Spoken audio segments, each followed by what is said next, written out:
Hey everybody, thanks for listening to On the Podcast, short episode format podcast to give you something to do while you kill time doing your business on the pod. Or maybe it's basketball season, you're headed to a game, you're so excited and nervous that you get to the light rail 30 minutes early because you can't keep track of time. Better You're 30 so minutes early than 30 minutes late. Oh my goodness, I know. So, you've got nothing to do but to sit there in your nerves and wait. Fire an episode up of On the Podcast, learn something, and potentially calm your nerves, and go Nuggets. Definitely calm your nerves. I love it. I listen to it sometimes to calm my nerves. It's just us.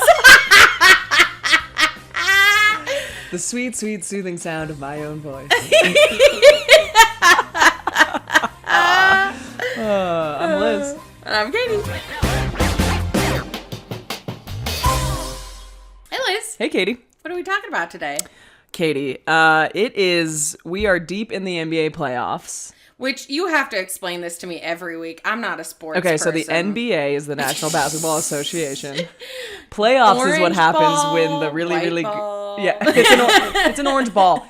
In the WNBA, it's actually an orange and white ball. Oh. Yeah. See, I was half right. Yeah, you were right the entire time. So the playoffs is when, at the end of the season, the top 20 teams compete. There's a play-in part. We won't get into the weeds with it because whatever, who cares? See, to me, I mean, these playoffs have been going for a few weeks and are still going for another few weeks. Solid month now. Playoffs to me means like a week and you're out. Yeah, so in most of the world of sports, which means you're not a professional athlete, you go to the playoffs. You don't play you're like a teenager. I'm a professional athlete. Well, you are. Okay, so you as a professional athlete in the world of marching band, your playoff situation is completely different. But, growing up when you're playing sports, you go into a tournament and it's pretty much a sudden death thing. It's a one game, you lose, you're out, you win, you move on. Yeah. Well, professional athletes are professional, and so they're so great, and we want to prove just how great they are, except in football, because that's wearing on your body and your brain and all that stuff, so it's only 1 week as well. Yeah. So they do in both hockey and baseball and basketball, and I don't know about the other sports because I don't care about them, multiple games in each series. So baseball, it's like 5 for the first round or something. Again, I don't know. I don't care about baseball. It's, there's 4 games. Yeah. But in hockey and in basketball, it's best of 7 for every single series. And so you start with, again, the play-in stuff, we just won't talk about. But it's the first round, and then you go on to the conference semis. And you get through that, you go into the conference finals, and then you go best of 7 for that, and then you end up in the finals, and it's best of 7 there. So and the teams play, every other day or every 2 days, every 3 days to start with, and so it drags on essentially from April into the middle of June. So it's a very long time. That's a long time. It's a very long That's time. Excessive. It's a long time for me to be stressed out and nervous. Well, only when my team is involved, and they're the Nuggets, so it's not that often. But they're doing great this year. Go Nuggets. Go Nuggets. Way to go. Joe kick. Yeah. Love it. That's all I know. It's a silent J, but yeah. Jokic. Yeah. We love it.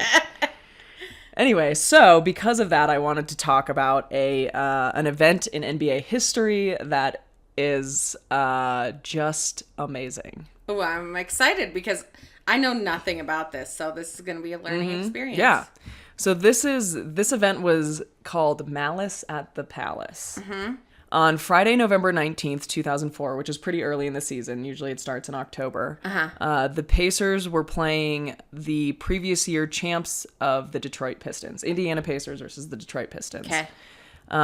They were playing in Michigan, and the score was 97-82 with 45.9 seconds left. So the Pacers were dominating. Yeah. So with 45.9 seconds left, Ben Wallace of the Detroit Pistons went for a layup and was fouled hard by Ron Artest, who is known as Meta World Peace these days. Okay. Which we'll get to that.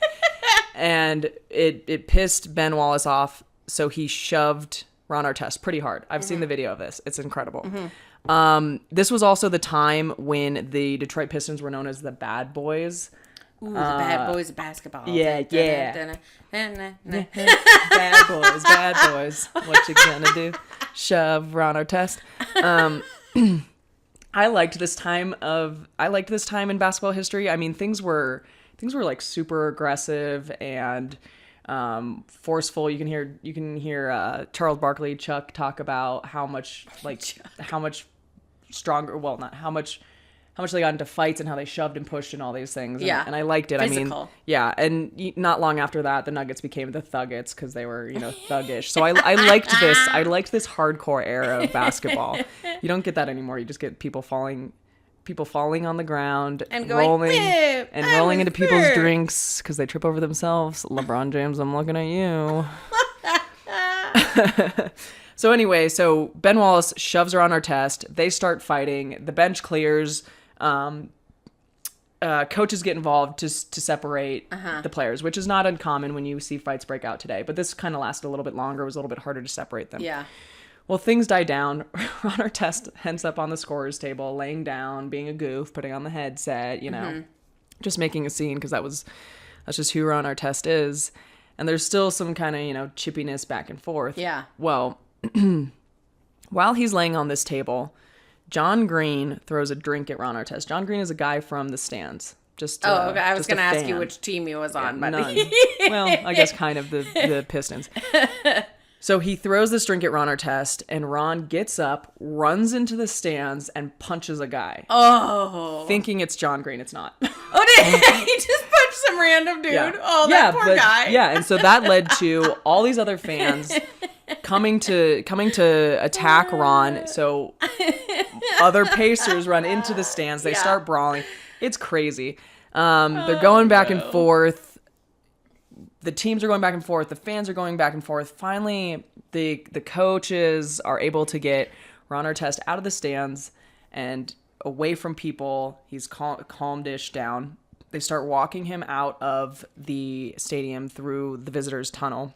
How far into the game is this? This is 45.9 seconds left. Oh, yeah. We talked about that. Yeah. Okay. I was going to say, how can you go from, fighting to, going back to playing the game? But you probably didn't. So normally when a fight breaks out, you do continue on after the game. So at this point, they're escorting Ron Artest out. And as they're walking him through the visitors' tunnel, people from the stands are throwing beers at him. Yeah. Other Pacers players are following behind. And a chair gets thrown. People in the stands start attacking again. They're fighting. There's this massive brawl, and it's just this crowd of people by the visitors' tunnel fighting. This thing went on for probably 4 minutes. I mean, you can see the video online. It is the longest fight in basketball history that I've ever seen, and I think it's the longest fight in basketball history. It is so crazy, and beyond just the fact that it was a fight in the game, it involved fans, which you either have a fan fight or a player fight, but not a fan player fight. Ron Artest's jersey ended up getting ripped. I mean, it was crazy. So, to your point, Katie, the referees decided to end the game with the 45.9 seconds left, and they gave the win to the Pacers. I'm going to read to you what happened with the players who were involved in the brawl. So, of course, there were consequences to everybody's actions.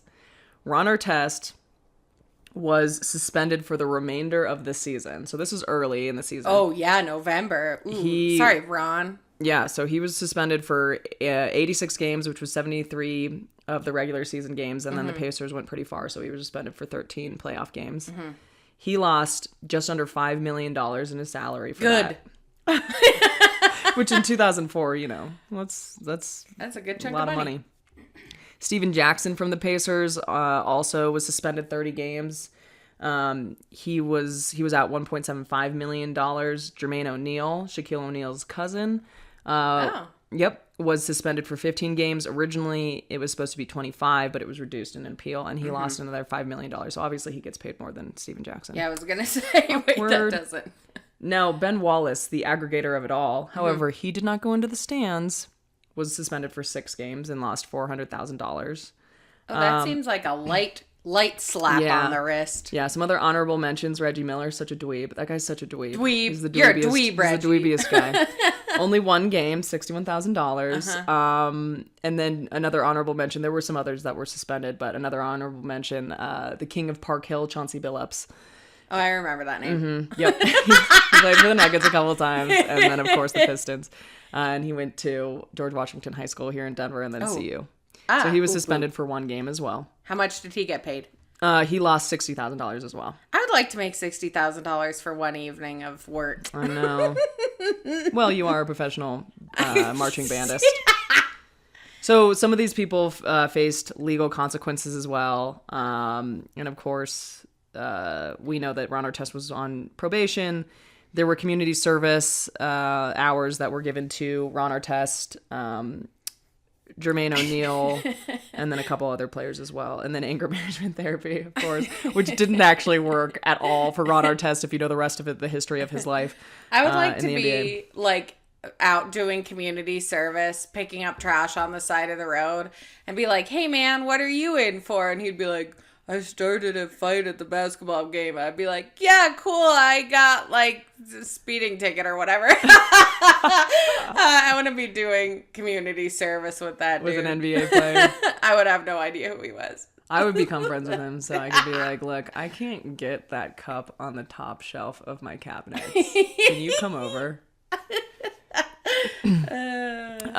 So there were also obviously consequences for John Green, the guy who threw the drink. Mm-hmm. He was banned from the arena. Forever? Lifetime ban. Yep. Wow. His season tickets were revoked. And he also apparently had a previous criminal history. Like, so he's, I don't know, he had a DUI and some other things. So great. Duh. Cool. Yeah. And then from that, for the NBA, they actually ended up increasing player protection from fans, which I have tickets at the Nuggets game. They claim that this is COVID related because it didn't exist prior to COVID, but I sit next to the visitors tunnel and they rope off the stairs right there. Yeah. To like whenever the players are going in and out. And so yeah, that they say it's COVID related. I'm sure part of it is related to this as well. It makes more sense that it would be related to this than COVID. What are you gonna like breathe? I'm not gonna on them? Like... Yeah, exactly. I'm not gonna cough on them. But I also was an amateur athlete growing up, and I'm pretty sure if I wanted to throw a drink at any one of those players, I could hit them with that rope there. Yeah, I couldn't hit anybody if I threw anything. Yeah, no, but you could do a mean drum roll. So that is the Malice at the Palace. I love it. I say check out that video. It is. I want to go look at it right now. It is crazy. You never think of like basketball as these kind of fights, especially as of late, because everybo's just little babies that flop all over the place. But boy, do I love that sport! Oh my gosh, bring on the babies! Basketball Jones. Basketball Jones. Basketball. I need a basketball. All right, maybe I'll go learn more about basketball just for the sake of this. Yeah. Bounce it around. All right, very cool. Thanks, Liz. You're welcome. So what's that inside my body? Ain't no anger anymore. Probably Nope. a little bit of knowledge. There you go. Okay. See you next time. Go Nuggets.